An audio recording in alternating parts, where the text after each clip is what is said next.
Hi guys, so mag-unbox ta sa letter nga akong nadawat ti ay.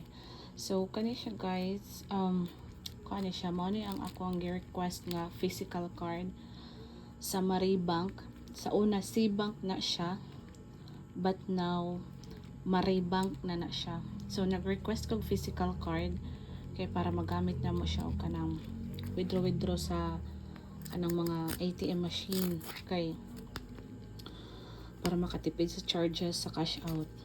Okay, wala pa man ko ang akong land bank sa una, land bank man akong ATM nakuan man to nawala ang akong card, nawala ko kakuha og balik.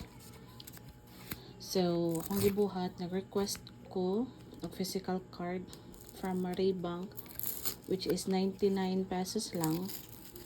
Ang sa GCash kay kuan 250. Ya kani siya sa Maribank is 99 lang.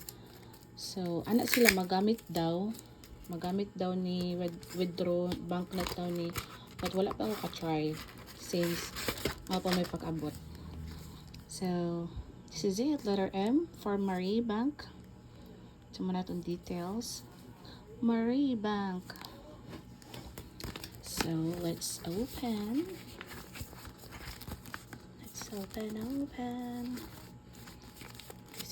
Gisiun eh. Kasi magisi ang dili angay magisi dire.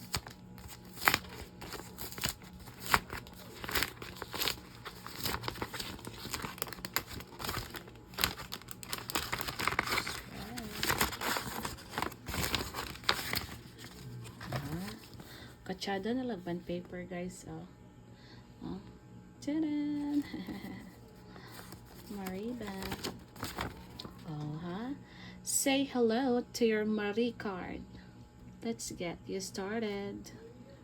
So, morning instruction on how to link imong physical card sa imuhang mobile banking, sa imong mobile app.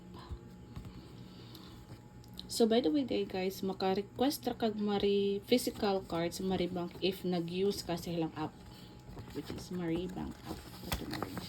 So tada! Easy cashback everywhere you go. Nice, so cute uy.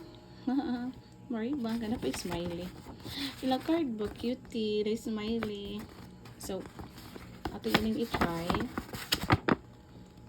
Magamit na sa guys, maka-withdraw na kita, makatipid na kita sa mga charges ani kung ma-withdraw tag mga 1M. Chay. Ay, kas kayo ka ng mahal kayo ang charge sa cash out din So magamit agad ako siya. Tara! Maribank. So banknet daw ni siya. Use this card is subject to Maribank terms and conditions. So wala pa ko use kaya ato lang niya ni siya i-try niya. I-try to nag-withdraw niya sa ATM machine if banknet na siya. You know. But yeah, here's the Maribank. Kung ganahan mo na ni guys, requestan mo sa inyong app na edit request get physical card. Bayad mo 99 pesos. So nana kay card. Here's the card.